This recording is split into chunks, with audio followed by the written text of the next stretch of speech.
अस्सलाम वालेकुम, welcome back to my YouTube channel. उम्मीद है कि आप सब खैरियत से होंगे और अपना बहुत सारा ख्याल रख रहे होंगे।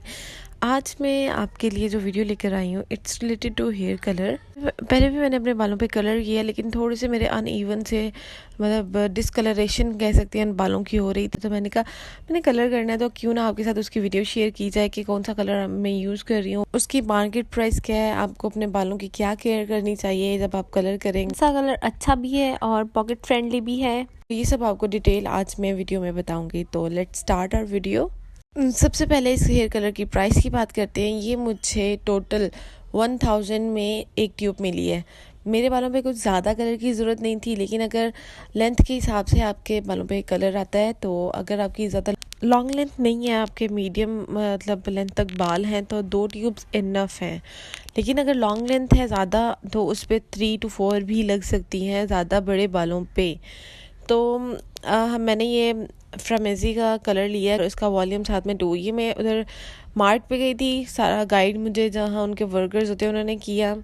मुझे थोड़ा सा हनी शेड या कह सकते हैं ब्राउनिश शेड में अपने बाल चाहिए थे, तो उसके लिए उन्होंने मुझे, मैं कलर भी मेंशन कर दूंगी, जो मेरे बालों का रियल कलर भी जेट ब्लैक नहीं था, थोड़ा ब्राउनिश शेड में था, लेकिन मैं अपना कलर फ्रेश करना चाह रही थी, तो इसीलिए क्योंकि मैंने कट डाउन नहीं करवाना था, डायरेक्ट हेयर कलर करना था, तो उसके लिए उन्होंने मतलब बिल्कुल लाइटर से टोन चेंज हुआ। सेकेंड एप्लीकेशन में ये बिल्कुल एक ब्राउन का अच्छा प्यारा सा शेड बन जाएगा। इसमें आपको एक चीज़ से याद रखनी है कि उन्होंने जो शेड कार्ड दिया था उसमें जब अगर ब्लंट शेड जो कह सकते हैं गोल्ड एंड इस तरह के कलर्स होते हैं, अगर आप अपने जेट ब्लैक बालों पे वो कलर करेंगे तो आपका हनी शेड आएगा। वो आपको साथ साथ जहाँ आप मार्ट से लेना चाहेंगे गाइड भी कर देंगे, लेकिन एक मैं अपना जो एक्सपीरियंस है वो बता रही हूँ। इसका कलर शेड कलर भी बता रही हूँ, 8R17C ये कलर है और इसकी काफ़ी अच्छी क्वांटिटी आपको इस ट्यूब में मिलेगी।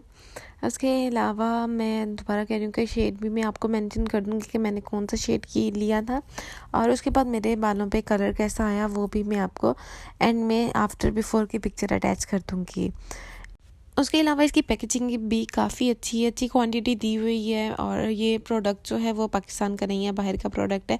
और उसके अलावा ये आपके मतलब एक तो बजट फ्रेंडली भी है, लेकिन उसके साथ साथ अगर आप इसको लगाते हैं तो कोई इतने हार्मफुल इफ़ेक्ट्स आपके बालों पे नहीं होंगे। और इसके अलावा इसकी सारी डिटेल्स वगैरह वो साथ दी हुई है। इस डिस्क्रिप्शन पेज पे सारा कुछ लिखा हुआ है, तो आप इसे पहले लगाने से पहले एक बार रीड कर लीजिएगा।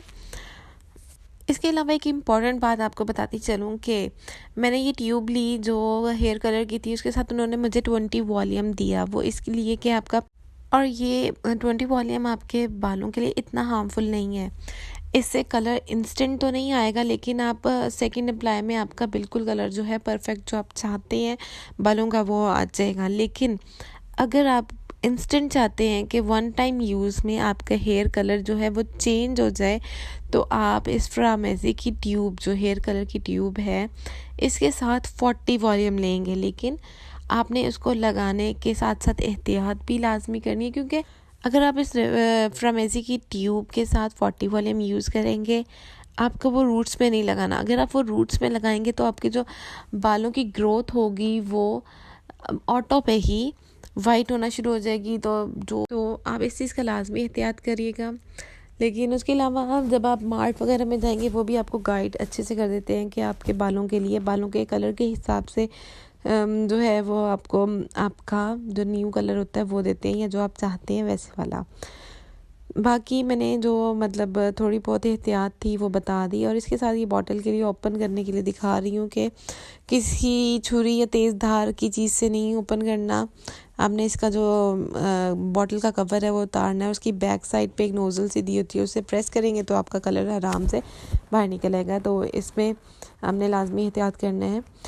और फिर मैं आपको मतलब बता दिया कि 20 और 40 वॉल्यूम का फ़र्क, कि अगर आप 20 वॉल्यूम यूज़ करेंगे तो वो आपके बालों के लिए माइल्ड है, कोई आपको इतना नुकसान नहीं देता। लेकिन अगर हाँ 40 वॉल्यूम जो है आपको इंस्टेंट रिज़ल्ट तो दे देगा, लेकिन उसके साथ साथ उसके साइड इफ़ेक्ट्स भी ज़्यादा हैं। तो बेटर यही है कि आप 20 वॉल्यूम यूज़ करें।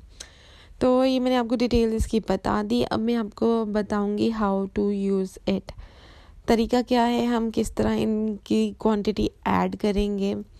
फ़र्स्ट ऑफ़ ऑल अगर आप ये ट्यूब ले रहे हैं आपके बालों के लिए, जिस बॉल में आपको बनाना है वो ये याद रखें कि नॉन मेटेलिक हो।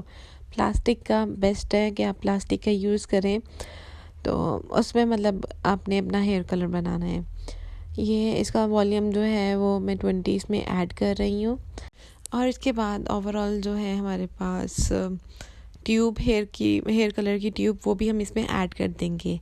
और इसको अपने मिक्स भी जो करना है वो नॉन मेटालिक चीज़ से, आप जो ब्रश यूज़ करेंगे हेयर कलर के लिए उससे मिक्स कर लें, या फिर अगर आपके पास लकड़ी वुडन में कोई चीज़ हो उससे मिक्स कर लें, या प्लास्टिक का स्पून हो उससे मिक्स कर लें। स्टील का चम्मच या कह सकते हैं, वो चीज़ें आपको बिल्कुल भी इसमें यूज़ नहीं करनी। जब ये दोनों चीज़ें ऐड हो जाएं तो आपने इन्हें बिल्कुल अच्छे से मिक्स कर लेना है। साथ ही साथ मैंने आपके साथ मिक्सिंग की भी तरीकाकार शेयर कर दिया। बिल्कुल अच्छे से आपने इसे मिक्स करना है कि कोई भी पार्टिकल ना रहे अलग-अलग। ये मेरे बालों का रियल शेड है कलर से पहले का। आपने मिक्स करने के बाद कलर को 10 मिनट तक ऐसे ही छोड़ना है और उसके बाद एप्लीकेशन करनी है। ये लाजमी मेरी बात याद रखिएगा कि थोड़ा कलर एक्टिवेट हो जाए, उसके बाद आपने इसकी एप्लीकेशन करनी है। इसके अलावा मैंने कलर अपने पूरे बालों पे अप्लाई कर लिया। अप्लाई करने के बाद उन्हें मैंने जो है प्लास्टिक के, अगर आपके पास कैप है उससे कवर कर लें, या फिर घर में कोई प्लास्टिक की कोई चीज़ हो, उससे शॉपर भी हो सकता है तो आप वो भी यूज़ कर सकते हैं। उससे अपने बालों को अच्छे से कवर करना है। 45 मिनट्स तक आपने अपने बालों को कलर लगे रहने देना है, और उसके बाद अपने बालों को वॉश कर लेना है। आपको कलर का रिज़ल्ट बहुत अच्छा मिलेगा। उसके अलावा मेरे इंस्टाग्राम के एक अकाउंट को फॉलो करना मत भूलिएगा। अपना ढेर सारा ख्याल रखें। अल्लाह हाफ़िज़।